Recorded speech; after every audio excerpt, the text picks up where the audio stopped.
है कि चाहे हमारे शरीर को भयानक पीड़ा मिले, अपमान मिले, तिरस्कार मिले, चाहे हमारा मन हमारे खिलाफ हो जाए, भोगों में आकर्षित कर दे, या विश्व हमारी निंदा करने लगे, मुझे किंचन मात्र भी कोई भय नहीं, अपने मार्ग में अटल रहूंगा। ये शपथ पूर्वक मार्ग चलना चाहिए। प्रारंभ में ही ये शपथ खा लेनी चाहिए, अब मैं प्रभु के मार्ग को नहीं छोड़ सकता, चाहे जितनी पीड़ा दी जाए या प्रलोभन दिया जाए। हर सुख का प्रलोभन माया देगी, प्रभु को नहीं छोड़ना है। जो उपासक सुख का लक्ष्य करके इस मार्ग में चलता है वो भ्रष्ट हो जाता है। वासनाएं साधना से दब जाती है, मिटती हैं भगवत साक्षात्कार या ब्रह्म बोध से। भगवत साक्षात्कार या ब्रह्म बोध तक पहुंचने के लिए उपासक को बहुत ही स्वभाव में गंभीरता, सहनशीलता ये लानी ही होगी। अगर वो गंभीर स्वभाव का नहीं है, अपनी बातें दूसरों से बताएगा तो परमार्थ से वंचित हो जाएगा। अनुभव की बातें या अपनी कमी की बातें दोनों नहीं बतानी। इष्ट देव जान रहे हैं, गुरुदेव जान रहे हैं, दूसरा कोई हमारे हृदय का परिवर्तन नहीं कर सकता। अगर हमारे हृदय का परिवर्तन कर सकता है तो हमारा आराध्य देव कर सकता है। आराध्य देव सर्वज्ञ है, इसलिए मुझे कहने की जरूरत नहीं। जो अनुभव हो रहा है उसे गुप्त रखो, क्योंकि वही अनुभव परमात्मा साक्षात्कार की मंजिल दृढ़ कर देगा। अगर अनुभव बताने लगे तो खाली हो जाओगे, परमार्थ में चलने की योग्यता खो दोगे। इस बात को धैर्यपूर्वक समझिए। चाहे जितना कष्ट हमें मिले, शारीरिक या मानसिक, हम प्रभु के मार्ग को अब छोड़ने वाले नहीं। ये शपथ खानी चाहिए।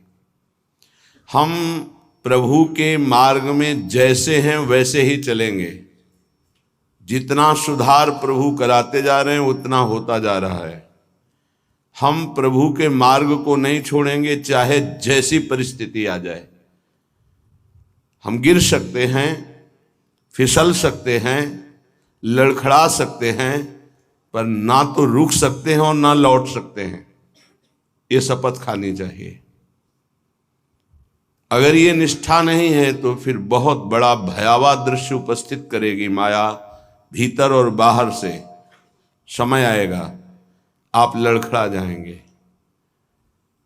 आपको प्रलोभन ऐसा मिलेगा कि आप इसे छोड़ करके माया में रमण करें। प्रलोभन में बहुत मिठास नजर आती, पर होता बहुत जहर है। सकामता उत्पन्न होते ही जो जलन होती है वो सकामी पुरुष नहीं जानते, वो भगवत मार्ग के पथिक जानते हैं कि कामना कितना बड़ा जहर है और कैसे जलाती है रात दिन। इसलिए उपासक को निष्कामता पर ही अपनी स्थिति स्थापित करनी चाहिए। सकामता को तत्काल काटना चाहिए। अगर सकामता रही तो 20 वर्ष साधन करने के बाद भी वो भ्रष्ट हो जाएगा। इस शब्द को बहुत सूक्ष्मता से अनुभवपूर्वक बोल रहे हैं। छोटी सी दबी हुई वासना 20 वर्ष साधन करने के बाद भी वो अपना प्रबल रूप धारण कर लेगी और साधक को गिरा देगी। ढूंढ ढूंढ कर अंदर की वासनाओं को नाम जप के द्वारा भस्म किया जाता है। भजन के बल से उनका हृदय से पूर्ण अनादर करना होता है। अनादर ही उनका नाश है, आदर करना ही अपना नाश है। बस ये ध्यान रखना है। सकामता ही हमारा पतन है, निष्कामता ही हमारी स्थिति है। धैर्यपूर्वक सहन करना ही यात्रा है। सहन न कर पाना, टूट गए या प्रलोभन में आ गए तो इस मार्ग से गिर जाएंगे। देखो श्रीपाद प्रबोधानंद जी महाराज कैसी निष्ठा का वर्णन करते हैं धाम की निष्ठा। कह रहे हैं कि छिद्येत खडशः इदं यदि मे शरीरम घोरा विपद विततयो यदि वा पतन्ति हाहंत हाहंत न तथापि भूयात् वृंदावनादितर तुच्छ पदे पिपाशा। बहुत उच्च कोटि की वृंदावन की निष्ठा है श्रीपाद प्रबोधानंद जी की। बलिहारी है इन महापुरुषों की कि इन्हीं के वचनों की जूठन पाकर अपने हृदय में कुछ निष्ठा आती है। नहीं तो ये शरीर राग हमें धामनिष्ठ, गुरुनिष्ठ, नामनिष्ठ, भगवत निष्ठ ये नहीं होने देता। इस शरीर संबंध ही भगवत संबंध दृढ़ नहीं होने देता। अनंत जन्मों से हम भटक रहे इन्हीं शरीरों के संबंध में। ये पत्नी, ये पुत्र, ये पिता, ये माता, ये रिश्ते, ये नाते, ये सामग्री, ये भोग, ये बैंक बैलेंस, इसी का आश्रय लेकर हम भगवान से विमुख हो चुके हैं। कैसी अद्भुत निष्ठा। छिद्येत खडसा इदम यदि में शरीरम घोरा विपद विततयो यदि वा पतंती। यदि मेरे शरीर को पीड़ा पहुंचाई जाए वृंदावन में, अस्त्र शस्त्रों के द्वारा छेदन भेदन किया जाए, तो भी मैं कभी वृंदावन को नहीं छोड़ सकता। ये बात समझनी चाहिए। बहुत बड़ी उपलब्धि है, बहुत बड़ा सौभाग्य है यदि आपको यहां एक दिन भी वास करने को मिल जाए। फिर जिनको आजीवन वास मिल गया है तो दुर्भाग्य है कि वो प्रिया प्रीतम का चिंतन नहीं करते हैं, सत्संग नहीं सुनते, श्री जी की लीलाओं का गायन चिंतन नहीं करते, व्यर्थ में समय नष्ट करते हैं। दिव्य कृपा हो गई वृंदावन वास की, पर उसका लाभ नहीं ले पा रहे। वृंदावन बसिके इतनो बड़ो सयान, जुगल चरण के भजन बिन निमिष न दीजे जान। पलक झपकने के समय को निमिष कहते हैं। इतना भी समय प्रिया प्रीतम के भजन से अगर खाली गया तो हमारा दुर्भाग्य है, हानि है, विपत्ति है। अगर निरंतर हमारा स्मरण वृंदावन में चल रहा है तो वास्तविक तन मन के बन से ये अब वृंदावन वास हो रहा है। इसीलिए उपासकों से प्रार्थना करते हैं कि उठते बैठते चलते फिरते नाम जप करते रहो, प्रिया प्रीतम को मत भूलो। ये तुम्हारा बैंक बैलेंस तुम्हारे साथ नहीं जाएगा, ये तुम्हारी प्रवीणता संसार के व्यवहार की ये नहीं जाएगी, ये तुम्हारा शरीर सुख या संपत्ति सुख ये तुम्हें प्रियालाल से वंचित कर देगा। इसका भरोसा मत करो, ये मायाकृत है।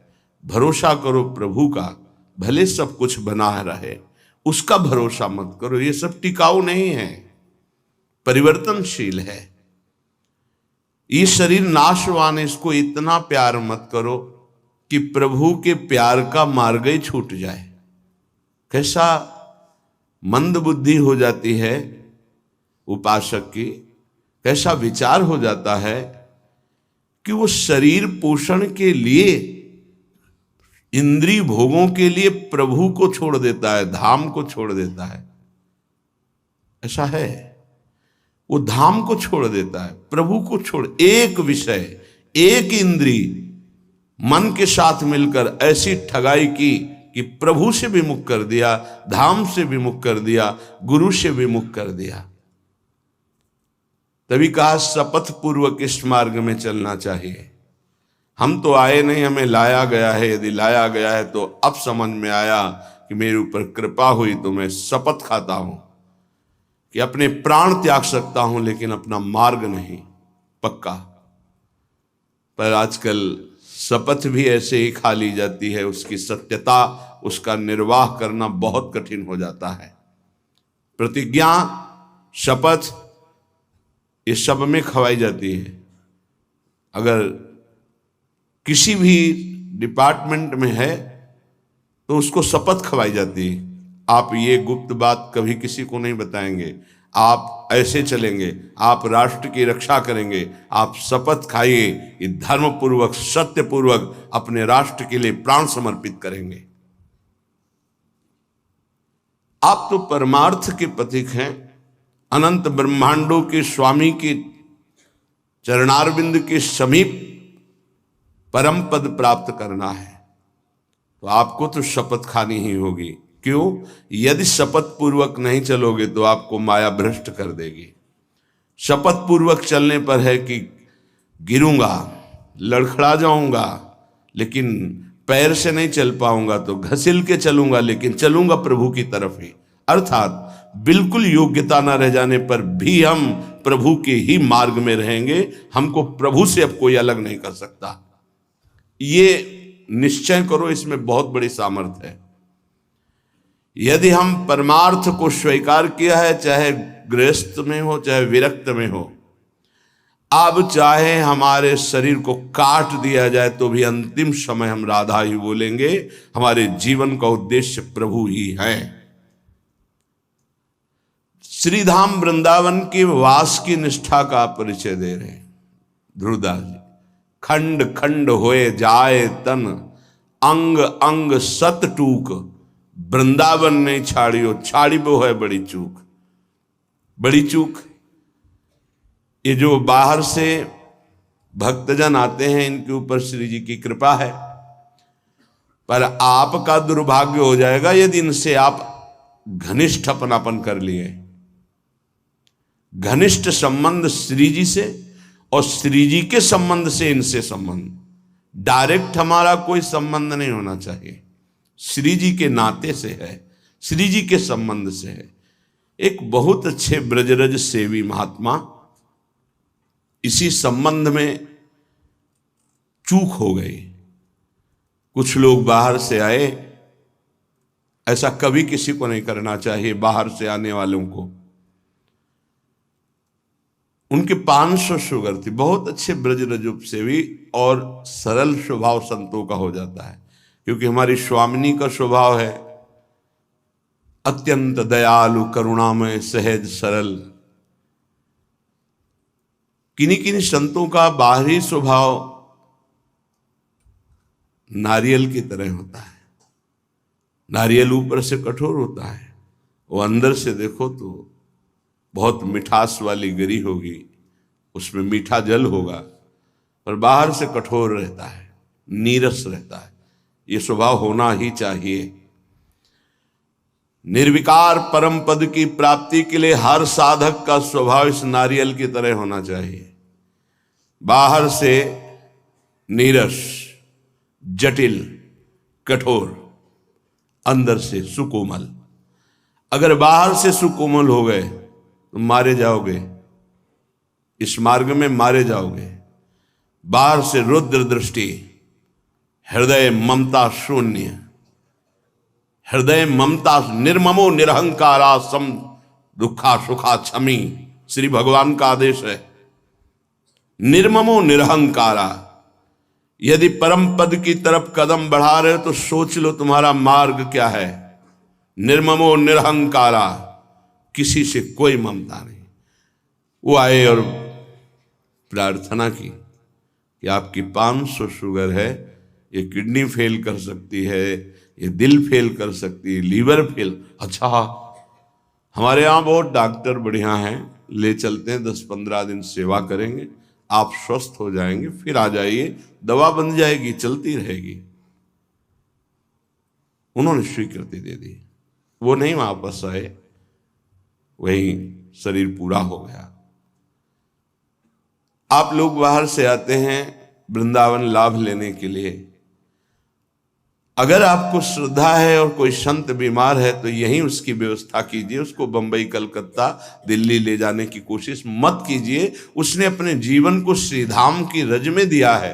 कष्ट से पीड़ित होने के कारण, प्रबल निष्ठा ना होने के कारण हो सकता है वो हामी भर दे, तो आपको नहीं ले जाना है। वो कहे भी तो नहीं ले जाना है, नहीं महाराज हम यही व्यवस्था करेंगे आपकी, तब तो आपकी सेवा मानी गई। आप उनको धाम छोड़वा दिए तो कौन सी अमरवती पिला देंगे आप?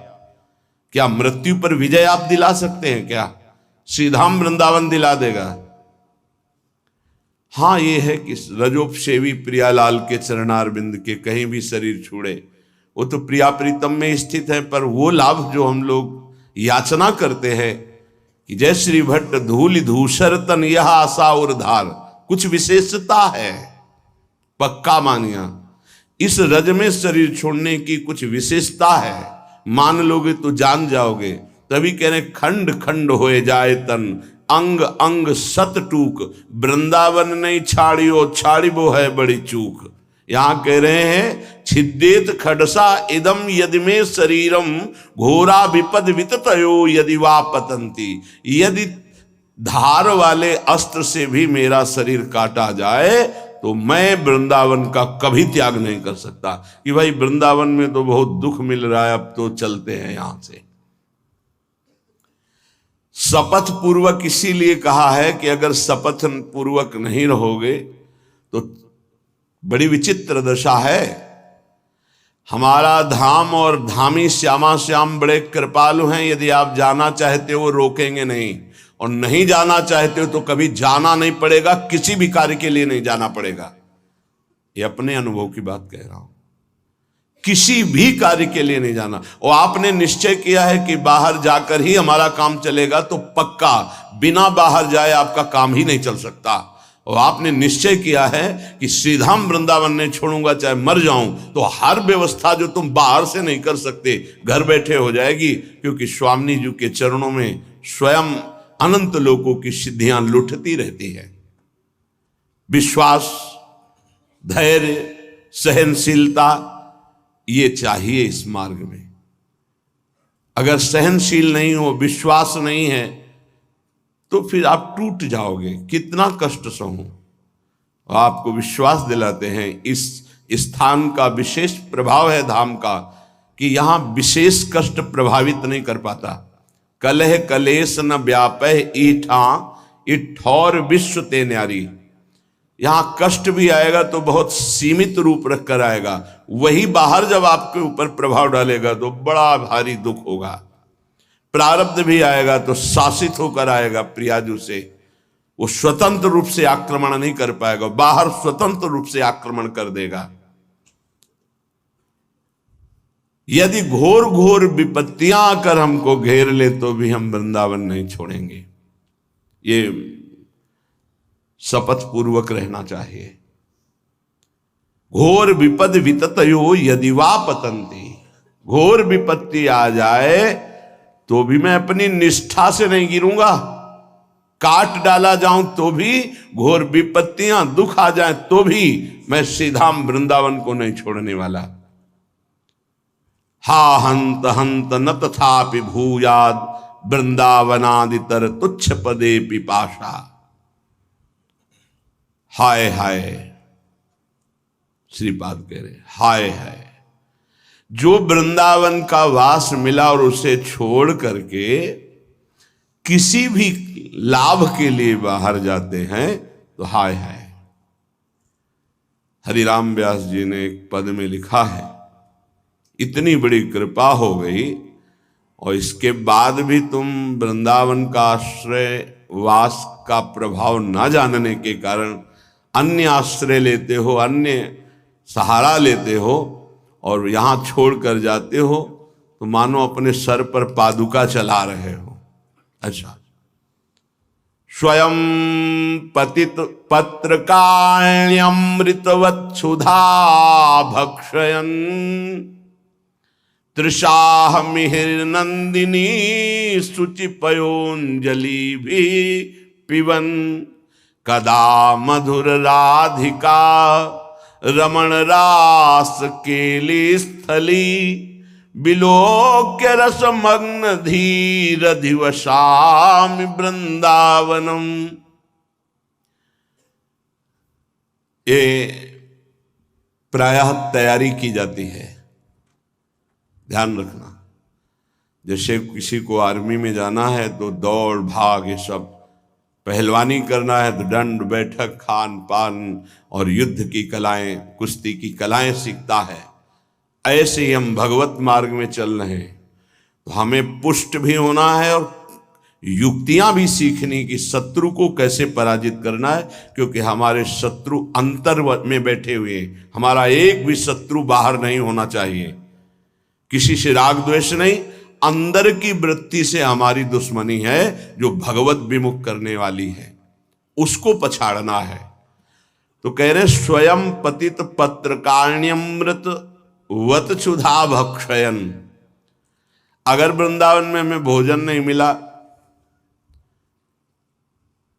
तो हम सूखे पत्ते खा करके यहां अमृत के समान भोजन का भाव रख करके प्राण त्याग देंगे, लेकिन धाम नहीं छोड़ेंगे। सूखे पत्ते खा के कि मानो मैं अमृत पा रहा हूं, ऐसी भावना से, पर हम वृंदावन नहीं छोड़ सकते हैं। ये अपने लोगों ने अभ्यास किया, जानबूझ के अभ्यास किया है। ऐसी वृत्ति धारण की गई कि अगर हमको भोजन न मिले तो कई दिन तक हम भूखे रह सकते हैं, और हमारे भजन में विक्षेप नहीं पड़ना चाहिए, और उसका अभ्यास पूरे जीवन चलाया गया। जब तक हम साधन पक्ष में हैं तब तक अभ्यास पूरा दृढ़ कर लेना चाहिए कि अगर हमें 4-5 दिन भोजन ना मिले तो हम भजन में विक्षेप न पड़े, ऐसा अभ्यास कर लें। हम एकांत में बैठकर भजन करें, हम समाज में बैठकर भजन करें, हम बाजार में खड़े होकर भजन करें, हम यमुना के किनारे भजन, हमारा भजन का अभ्यास कहीं भी हमें बाधा ना पहुंचा पावे, ऐसा होना चाहिए। हमारी निष्ठा कितनी है, जरा विचार करके देखो कितनी है। तृषा मिहिर नंदिनी सुच पयोंजलि भी पिवन। अगर प्यास लगेगी तो उसे जल से बुझा देंगे। गंगा जल में बड़ी सामर्थ्य रही है। अब आगे अब का तो हमें पता नहीं, लगभग 25-26 वर्ष हो गए वृंदावन की निष्ठा का जो स्वरूप गुरुदेव और रजरानी की कृपा से आया, पालन हो रहा है। आगे श्री जी जाने। गंगा जल के पान करते ही, जैसे माँ का दुग्ध पान करते ही बालक को भोजन की आवश्यकता नहीं होती, छोटे बालक को, ऐसे ही गंगा जी दुलार करती थी। गंगा जी में कभी हमें नदी भाव नहीं आया, कभी जल भाव नहीं आया, बस यही लगता था माँ और माँ का अमृत। अंधेरे पे जाके जब गले से खड़े हो जाते तो कभी कभी मन कहता मगरमच्छ ना आ जाए, तो कहते उसके ऊपर हमारी माँ भी विराजमान होंगी। मगरमच्छ सवारी है गंगा मैया की, तू चिंता क्यों करता है? जब गंगा जी है तो तेरे को क्या चिंता? खड़े हुए मंत्र जप कर रहे। निष्ठाएं ऐसे थोड़ी परिपक्व होती है। हर सुविधा प्राप्त हो गई, कभी अपने को कसने की कोशिश नहीं कर रहे तो मन तुमको कस रहा है। आज ये मिल जाता तो अच्छा, तो कभी एकांत में रो करके बोले कि आज श्री जी मिल जाती तो अच्छा, जीवन की यात्रा पूर्ण हो जाती। का आज कहीं श्याम सुंदर मिल जाते, कहीं लाडली लाल मिल जाते। कभी ऐसी आकांक्षा, बड़ा दुख होता है हृदय में कि साधक आकांक्षा विषयों की करता है, वस्तुओं की करता है, वो प्रियालाल की क्यों नहीं करता है? क्या प्रियालाल को तुमने अपना नहीं माना है? क्या जगत के भोग तुम्हारी सुख सामग्री हैं? कैसे तुम साधक हो? कैसे तुम भगवत मार्ग के पथिक हो? कदा मधुर राधिका रमण रास केलस्थली बिलोक्य रस मग्न धी रधिवशामि वृंदावनम। मेरी ऐसी वृत्ति कब होगी कि मैं वृंदावन को देख देख कर रोऊंगा कि ये वही स्थान है जहां हमारे प्रिया प्रीतम रह रहे हैं और खेल रहे हैं और मेरे नेत्र देख नहीं पा रहे हैं। कब ऐसा वृंदावन कृपा करेगा कि मैं देख देख करके मगन हूं कि मेरे प्रिया प्रीतम कैसे रास कर रहे, मेरे प्रिया प्रीतम कैसे वन विहार कर रहे, मेरे प्रिया प्रीतम कैसे झूला झूल रहे, मेरे प्रिया प्रीतम कैसे जल विहार कर रहे, नौका विहार कर रहे। साक्षात पुरौ श्री पुरुषोत्तमांघि सेवारसादप्यधिको रसौघा शंदेत वृंदा विपिनेप्य दृष्टे राधा प्रियेत्रोद्धव एव साक्षी। पुरुषोत्तम भगवान वासुदेव, देवकी नंदन का निरंतर सानिध्य प्राप्त करके भी जिनको प्रेम का परिचय प्राप्त नहीं हो पाया और वो